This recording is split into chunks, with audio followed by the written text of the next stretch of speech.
Hello बंधुरा आज आमी 5 मिशुली उচ্ছে चच्चड़ी करब। এই দেখুন উচ্ছেগুলো এরকম করে কুটে নিয়েছি, ডিমগুলো এরকম ছোট ছোট কুটে নিয়েছি।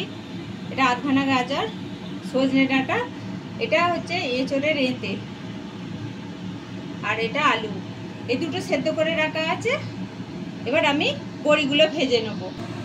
আমি কড়াই তেল দিয়ে নিয়েছি। আমি এবার বড়িগুলোকে একটু লাল লাল করে ভেজে নেব। অনেক দিন পর ভিডিও দিচ্ছি কারণ আমার ক্যামেরাম্যানের পরীক্ষা চলছিল। বড়িগুলো আমি লাল লাল করে ভেজে নিচ্ছি, মানে এগুলো তো গুঁড়িয়ে দেবো, গোটা দেবো না। বড়িগুলো ভেজে তুলে নিয়েছি। এবার ওই তেলে আমি করলাগুলো ভেজে নিচ্ছি। এবার করলাগুলো আমি লাল লাল করে ভাজবো। এতে একটু নুন হলুদ দিয়ে দেবো, দিয়ে একটু লাল লাল করে ভাজবো।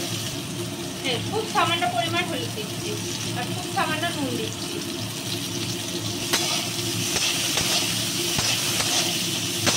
করলাগুলো ভাজা হোক, তারপর আপনাদের আবার দেখাবো। দেখুন এবার উচ্ছেটা ভেজে এবার আমি তুলে রেখেছি। এই উচ্ছে ভাজার তেলেতেই একটা লঙ্কা ফোড়ন দিয়ে নিয়েছি, একটুখানি 5 ফোড়ন দিচ্ছি, আর একটু রাঁধুনি ফোড়ন দিচ্ছি।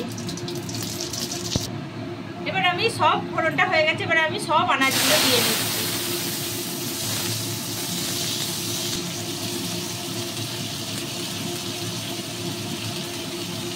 এবার আমি এটা ভালো করে ভাজবো, তারপর ডাঁটা দেবো।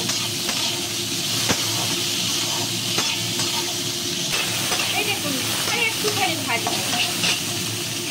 এবার আমি ডাঁটাগুলোও দিয়ে নিচ্ছি, একসঙ্গে নেড়ে ভেজে নেবো।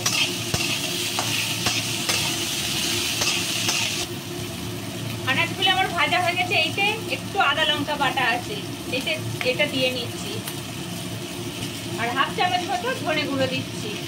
পরিমাণ মতো হলুদ দিয়ে নিচ্ছি, আর পরিমাণ মতো এতে নুন দেওয়া আছে, কারণ করলা ভাজায় নুন দেওয়া আছে।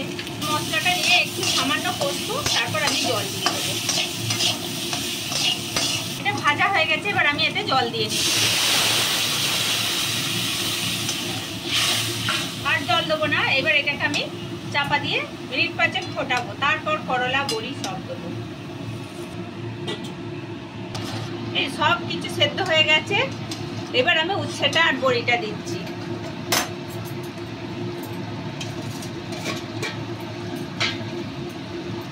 বড়িগুলো গুঁড়িয়ে নিয়েছি, দিয়ে নিলাম আমি। এবার ঢাকা দিয়ে মিনিট 2-3 হবে, তারপর আমি নামিয়ে দেবো। আমার এটা হয়ে গেছে। আমি দুটো আলু গেলে দিই, তাহলে একটু ন্যাটপেটি হবে, তারপর নামিয়ে নেবো।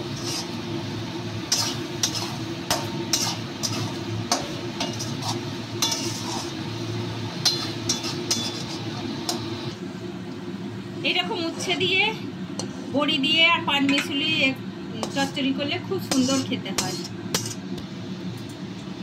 এরকম যদি উচ্ছে চচ্চড়ি আপনাদের দেখতে ভালো লাগে, তাহলে একটা লাইক করবেন, শেয়ার করবেন, কমেন্ট করবেন, আর সবাই মিলে সাবস্ক্রাইব করবেন।